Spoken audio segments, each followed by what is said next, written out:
the RadioLink RC6GS. I'm going to open this up, show you guys what's inside, go over the more commonly used features along with the gyro. Take a look. This is it. You get the radio, the receiver, which has the gyro built into it, some instructions, and of course the box, which will probably go away. Now the radio itself, you know, feels a little bit large. Maybe if you're a 6'10" guy or something, I think it would fit your hands a little bit better than mine. And I have plenty of room, lots of room to work on it. So it is a little bit, you know, maybe even a little bit bulky, but it feels good. Now, if you're a one-handed driver like me, you know, it's not really going to work out for you. But, you know, the vast majority of us use two hands, right? So I'm going to go ahead and get into the programming of that and show you guys how to do it. Turn the radio on. There's a button right there on the back side. Just slide that forward. And there you are. Nice, neat, and clean. You push the exit button. At this point, you can see where all your channels are. Steering, throttle. Channel 3 comes on the knob right here. Channel 4 is back here on the push button. It's set up for momentary in the out-of-the-box configuration. Then you have channel 5 on the toggle switch. Channel 6 on the toggle switch.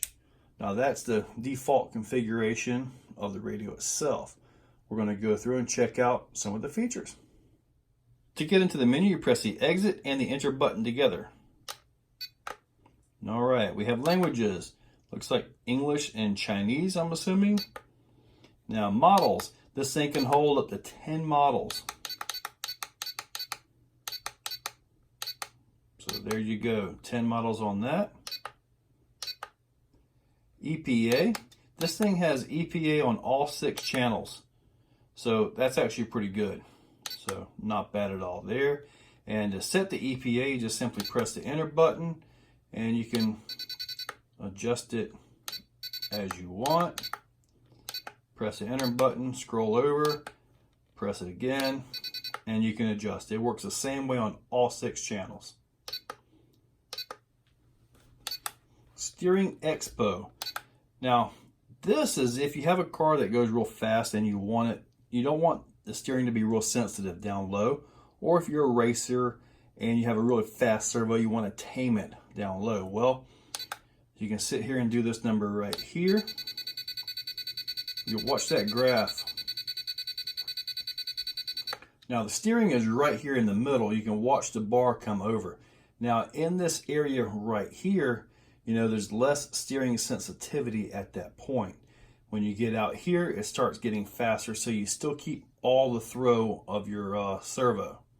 So that's pretty neat. I like that graph.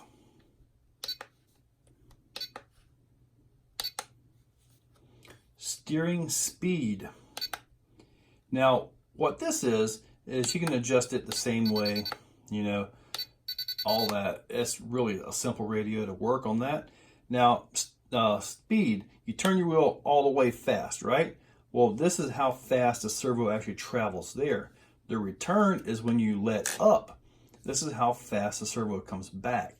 If you have a really fast servo and you want to slow it down a little bit because, well, you're still learning the car, or if the servo is just simply too fast for the conditions, you can actually turn them down with this right here.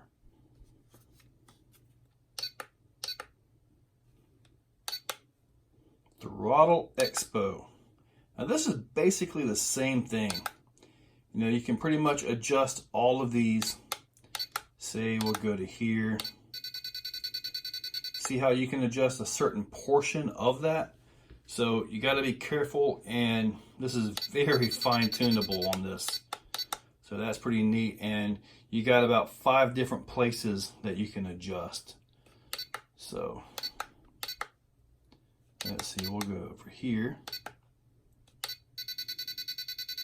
See how it drops down? So your throttle would actually come up and be flat right there. And then it will start coming up again. I don't know why you would want to do that, but you can have a custom curve built into this thing. Pretty neat. Not sure what the use for that would be, but I'm sure it would be interesting. Now the throttle VTR basically it's setting up almost like your exponential, but it's got one point to it. So it's kind of, I don't really know why you would really want to use this, but it's there. See how it's moving the graph a little bit?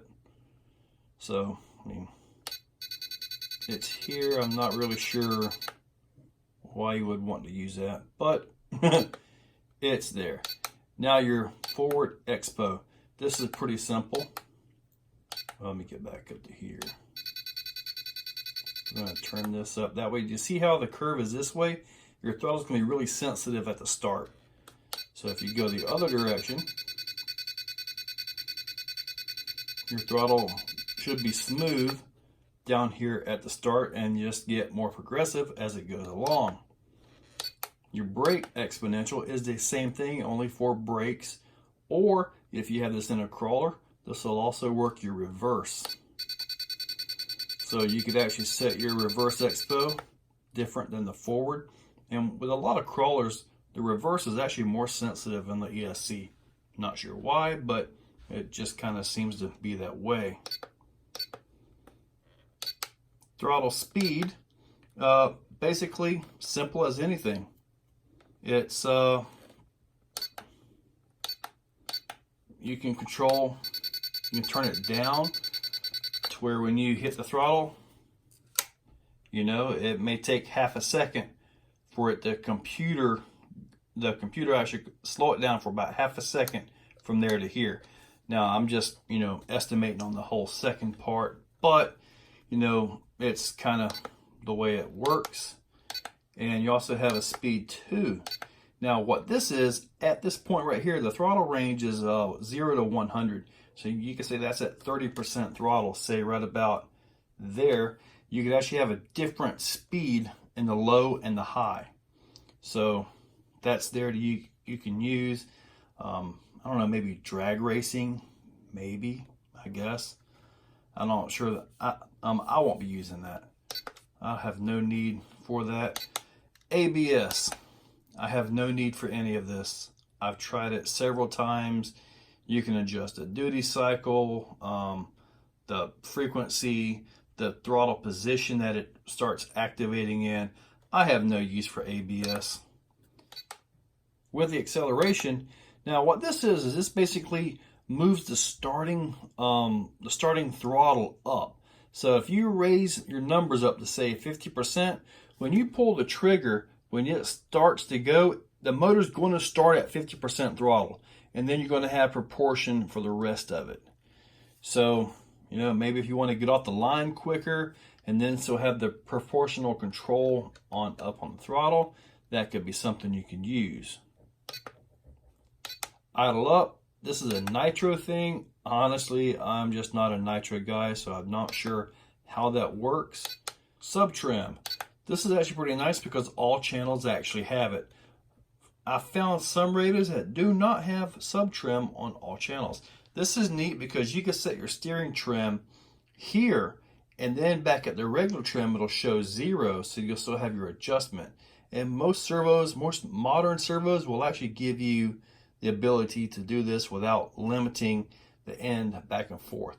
However, when you do set your horn on your servo, always make sure you have everything set at 0 so you have as good of a starting point as possible. Reverse. You can reverse all your channels. Simple as that. All right, dual rate. Your steering dual rate, if you turn this down, it just simply turns your overall turn from both sides down. Same way with your throttle. Simple, easy. Say you're going to give a truck to your grandson, you don't want him to have full throttle, well, you can turn the throttle down, 30%, and it'll really cut him back. Might save you some parts. ATL, this function decreases the set value of brakes when they're strong and increases the set value when they're weak. This is not something I'm going to mess with. Most of us won't mess with this anyway. P-mix. Okay, this is where you start getting into your mixes and all that stuff. I'm probably going to do a video specifically for these. However, we're going to mess around with them right now. With this, you go over here to the master and you can actually select which channel you want. 4, 5, 6, all the way up to 6, as you can see. And down here, you can pick the slave channel you want. You know, one controls the other, 3, 4, 5, 6. And then over here, you can control how much of a percentage you want this channel to control this channel right here. So pretty simple, really. So when I turn to the right, this will get 15% of it. So pretty simple. It's something you're just gonna have to mess around with to figure out if you have 4-wheel steering or something like that. Auxiliary channel. This is where you get to assign your switches. This is on the variable rate knob. Switch A, which is over here somewhere. Switch B, C, and then you can set the lock, which is basically like say where this button right here is momentary, you can set that where it's not momentary, where you push it, it stays. Push it, it comes back again. So you can go through and set all of that stuff up. Name, you can just simply name your model. You know, you got 10 of them, and it looks like you have quite a few digits, at least about 7 digits. That's actually pretty good. A lot of my radios only give me 3. Not good. Alarm. There you go. You can set your voltage if you happen to have it on 2S. Let me see. You can even run it on 3S, which is pretty cool. There's your nickel metal. And then you're back to your 2S and 3S settings. So you can set the voltage to actually where you want it to be, and you'll get an alarm on the radio telling you that your battery's dead. Simple and easy. Now, since I'm not running a LiPo, I'm running the 6 AA's, I'm just going to go, let me see if I can get this right back to this. Gyro. This is something we're going to mess with. Now, the gyro, you turn it on and there are settings that you have to do with the receiver itself. So we're going to mess with that. With the radio on, we're going to activate the gyro. Now, you press this little button at the end right here 3 times, and you should have a red and a green light indicating the gyro is active. You got to push it kind of fast.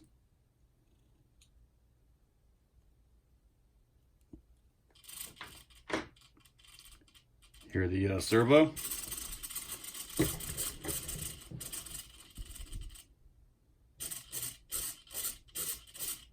See how the servo is moving?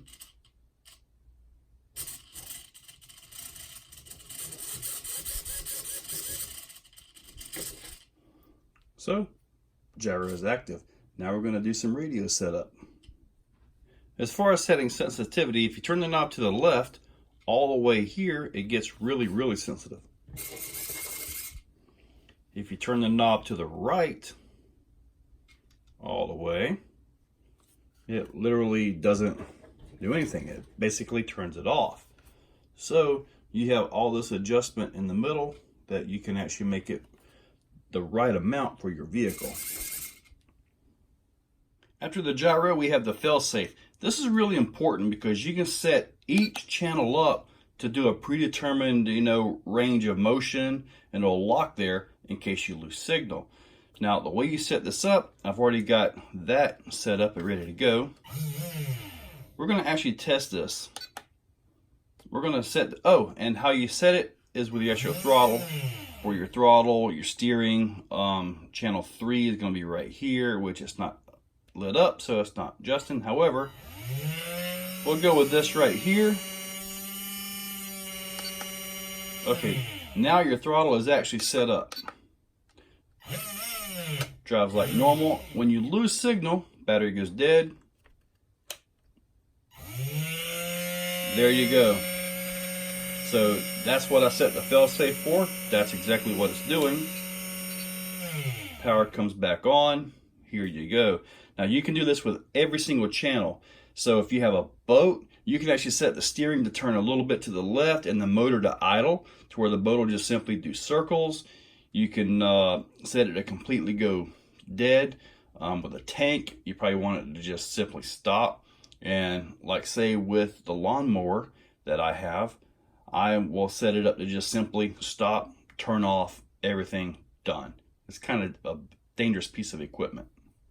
So guys, this radio has a lot of features on it, and to go in depth with all the features, I'm gonna have to make more videos. So I'm gonna do some installs into the Traxxas Rustler, into the TRX4 Sport, which is a full-blown TRX4 Bronco with all the features, the 2-speed, the diff locks, everything. It doesn't have a winch, it just has a little puller thing on it, which actually works amazing, by the way. But I'm going to install this into these two vehicles and more in future videos. Plus, I'm going to get into some of the mixing features, like say for tanks and stuff like that. So guys, hopefully you liked the video. And as always, there are links in the description below on how you can get this from Amazon, eBay as well. So guys, hopefully you liked the video. And as always, thank you all for watching.